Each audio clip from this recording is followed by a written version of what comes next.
రోజు మనం చూస్తున్న టాపిక్ రాజకీయ రంగంలో కలకలం రేపిన ఒక పెద్ద నిర్ణయం. తెలంగాణ సీఎం రేవంత్ రెడ్డి, ఆంధ్రప్రదేశ్ సీఎం చంద్రబాబు నాయుడు కేంద్ర ప్రభుత్వం ఆహ్వానించిన ఢిల్లీ భేటీ. కానీ రేవంత్ భేటీకి గైర్హాజరు. అసలు ఏం జరిగింది? ఎందుకు స్కిప్ చేశారు? బనకచెర్లే సింగిల్ ఎజెండా అయిందా? ఈ మీటింగ్ వెనుక అసలు స్టోర్ ఏంటి? అందులో ఉండే వ్యూహం ఏంటి? ఈ వీడియో మొత్తం చూడండి. ఫుల్ డీటెయిల్స్ మీకోసం. కేంద్ర ప్రభుత్వం 2 రాష్ట్రాల ముఖ్యమంత్రులను ఢిల్లీకి ఆహ్వానించింది. ఏం చర్చించాలంటే కృష్ణా గోదావరి జలాల పంపకం, 9వ 10వ షెడ్యూల్లో ఉన్న ఆస్తుల బదిలీ, తెలంగాణలో ఉన్న ఆంధ్రప్రదేశ్ ఆస్తుల విలువ 1,00,000 కోట్లకు పైగా. కానీ కేంద్రం పంపిన మెసేజ్ ప్రకారం ఈసారి చర్చ ఒక్క బనకచెర్ల ప్రాజెక్టు మీద మాత్రమే. రేవంత్ స్పందన, ఒక్క బనకచెర్లే డిస్కస్ చేస్తే రానంట. అంటే ఏంటంటే ఈ భేటీలో ఇతర కీలక అంశాలపై చర్చ లేకపోతే తెలంగాణ పక్షాన్ని సరైందిగా సమర్థించలేం అనే అభిప్రాయం. ఒక్క బనకచెర్ల ప్రాజెక్టు వల్ల గోదావరి జలాలు రాయలసీమకి తరలింపు, తెలంగాణ వాటా తగ్గిపోతుందనే భావం, వాదనలు, విమర్శలు పెరుగుతాయన్న భయం. ఈ నేపథ్యంలో రేవంత్ రెడ్డి వ్యూహాత్మకంగా మీటింగ్ కి టుమా కొట్టారు.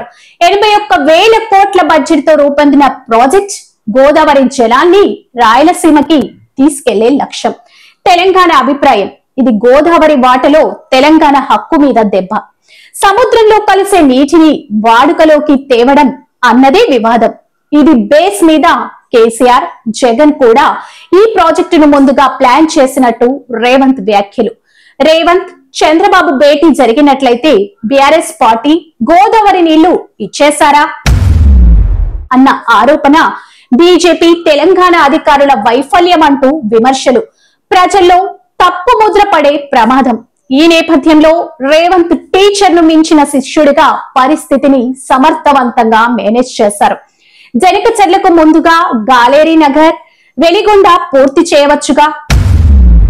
వాడుతున్న డిపిఆర్ల బడ్జెట్ బాగుంది, కానీ అవసరం ఏంటి? ఒక ప్రైవేట్ కంపెనీకి ఈ ప్రాజెక్ట్ అప్పగించాలన్న ఆరోపణలెందుకు?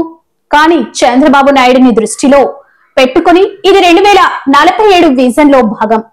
నదుల అనుసంధానం టెక్నాలజీలో కలిపి సెల్ఫ్ సస్టైనబుల్ ప్రాజెక్ట్ దేశంలో నంబర్ 1 రాష్ట్రంగా ఆంధ్రాను నిలబెట్టే ప్రయత్నం. ప్రస్తుత అధికారుల స్థాయిలో చర్చలు, ఆ తర్వాత ముఖ్యమంత్రుల భేటీకి మారే అవకాశం. కేంద్రం మారుతున్న ఎజెండాతో మరో మీటింగ్ రాక తప్పదు. ఈ మీటింగ్ కి రాని రేవంత్ రెడ్డి ఒక్క అడుగు వెనక్కి వేసి 2 అడుగులు ముందుకు వేయాలనే వ్యూహంతో ముందడుగు వేశారు. మీ అభిప్రాయం ఏంటి? రేవంత్ సరిగానే నిర్ణయం తీసుకున్నారా? బనకచెర్ల ప్రాజెక్ట్ అవసరమా, అవసరం లేనిదా? కింద కామెంట్స్ లో తప్పకుండా తెలియజేయండి. లైక్ చేయండి, సబ్స్క్రైబ్ చేయండి, మీ ఫ్రెండ్స్ తో ఈ వీడియోను షేర్ చేయండి.